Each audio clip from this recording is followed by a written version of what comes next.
Hey, what's up guys, Mike here, and today is gonna be a shoe review on one of the my recent pickups, Adidas Tubular Rise.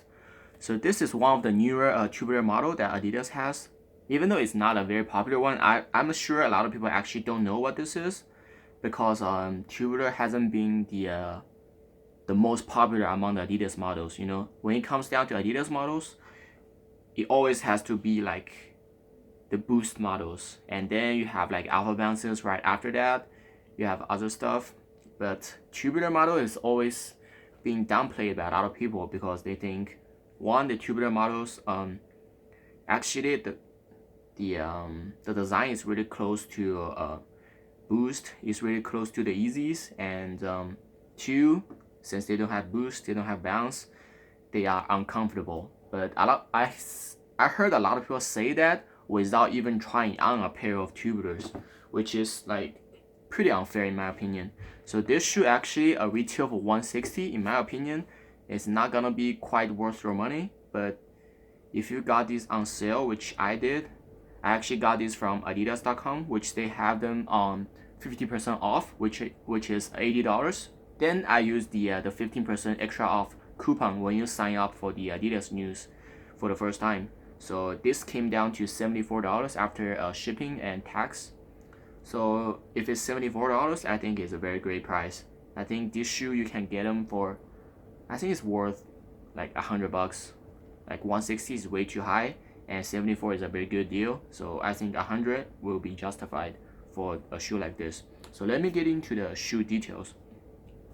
So the first and most obvious part of this shoe is this part right here, how the outsole actually protrudes out actually on the shoe itself. It become a huge like block right here. It's actually one part is a part of the outsole.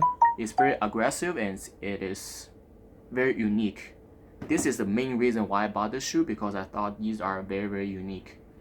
And it's a nude kind of color, the translucent also, and you also have a little bit of translucent rubber also on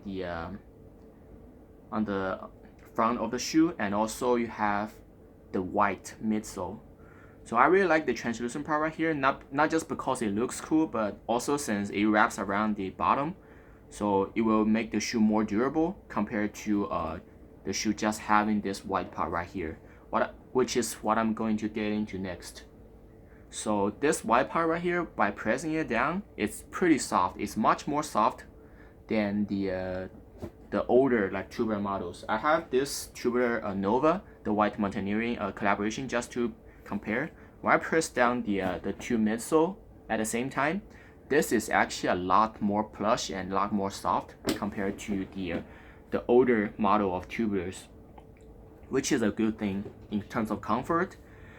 So I think this is either gonna be a Adiprene or like EVA, which is not the best you can get for right now for cushioning, but it's not bad as well. Like a lot of people are saying like, oh, if it doesn't have boost, then it's uncomfortable. Like why is this uncomfortable just because it's like it doesn't have boost? I know boost is very comfortable, but it's not the only comfortable thing in the world, which I do think this shoe is gonna be pretty comfortable. And what comes with this shoe is actually ortholite insole, which Adidas hasn't been using like lately. You see this ortholite insole in Nike shoes a lot, but since Adidas has the bounce, has like boost, lot of Adidas insole are actually pretty garbage. And many of the shoes like AMD's doesn't even come with insole. You know, this shoe doesn't have an insole.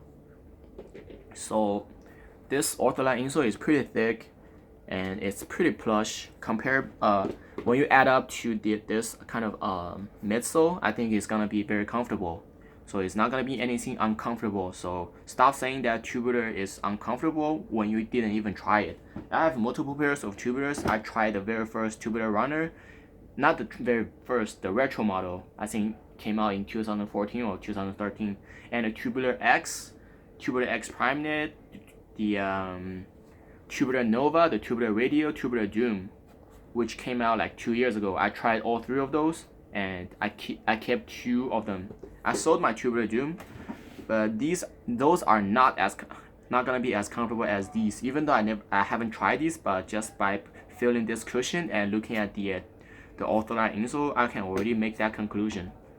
And moving on to the upper material. So this is actually only mesh. It's not the knit. It's not prime knit. It's not even like the circle knit or the digi knit that Adidas has. So it's just basic mesh, which makes me question why this shoe is 160. It's a little bit weird. Like this shoe does not have boost, does not have bounce, or is this actually bounce? I don't think so. Like bounce should be more firm than this. So yeah, I think this is only EVA. So this shoe doesn't have boost, this shoe doesn't have prime knit or any sort of knit, and it's retailing for 160. And also the suede part right here, it's not the best suede. It's pretty synthetic and it's not very soft.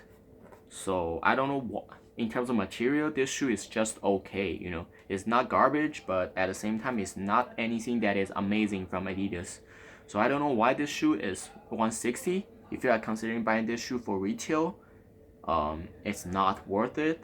But if you put them on like 50% off, like 80 bucks, I would say this shoe is pretty cool. I would say the actual value of this shoe is actually around like 100. So I think 100 or 110 would be a great price for these. So I think 160 is way too high. That's why like these shoes aren't moving. So Adidas has to put them like heavily on sale. But on the back part is actually some like knit and stretchy material. So it's pretty weird why they have to use mesh on the toe box and actually use some nicer knit on the heel. Because when I feel the material on on my shoe, the first thing I look at is the toe, and then I look at the ankle collar. So I don't know why. Maybe they have their own concern, but you know the material is just okay. So comfort level should be good, and material is okay. And moving on to the tongue. Actually, the tongue has a lot of like splatters. Same with the laces. Personally, I'm not a huge fan of splatters, but a lot of people think these are very amazing. So it's like, this comes down to your own opinion. I don't like it, but I don't hate it. So I'm gonna keep it as it is. So we have this Adidas branding right here. So as far as I know, this is gonna be the only Adidas branding, and it is actually black on black. So if people have no idea what an Adidas shoe should look like, this won't have any Adidas branding. Oh, you have this on also, but who's gonna look over your also? It's like, hey, excuse me, can I raise your foot to see what is the brand of the shoe? So it's not. So this heel tab right here is actually, I think, is not fully functional. It's only there for the look. I think those look okay. And as you can see right here, they have like TBLRRS, which stands for tubular rise, which is the name of the shoe. So again, 80 bucks or like 74 bucks is a very good price on these. And a lot of people hate on the tubular models, not just because they don't have boost, but also people think Adidas is trying too hard to copy like Easy Boost for on the tubular models. But then like I have to constantly remind a lot of people that tubular models actually came before tubular boost even exist. Oh, not the tubular. I'm an idiot. What the fuck am I saying? Not the tubular boost, the Easy Boost. So Adidas actually have tubular models before they have like Easy Boost. So it was a long time ago. It was an old technology where it's actually really look like the pump technology from Reebok, where it's actually a tube, just like the tube that you have for your car and your bicycle. When you actually have to pump air inside the inside the midsole to make it like float like a tube, but like to inflate it. But then for the retro model, the newer tubulars is just like EVA foams and stuff like that. Maybe people are saying that because of the grooves, and I have to admit that, you know, when you see these grooves, it kind of look like Adidas Boost, something that Easy Boost has. But when you do some side-by-side comparison with two, so yeah, so other people are saying that, oh, you are buying tubular models because you cannot afford Easy Boost. Okay, here am I. You know, I have like Easy Boost, but I still like this as well. Even though like these are not the same exact color, so it might not be the best example to compare them side by side of, but you can still think that these grooves, like, even it's actually quite different compared to this. And just look at this yourself, you know, it's not gonna be the same. And those are not gonna be the only shoes that have grooves on the side, so stop saying that Adidas is trying to like copy Easy Boost design on the tubular models, because at the end of the day, all the Adidas models kind of look the same. To be honest, they have like the same vibe.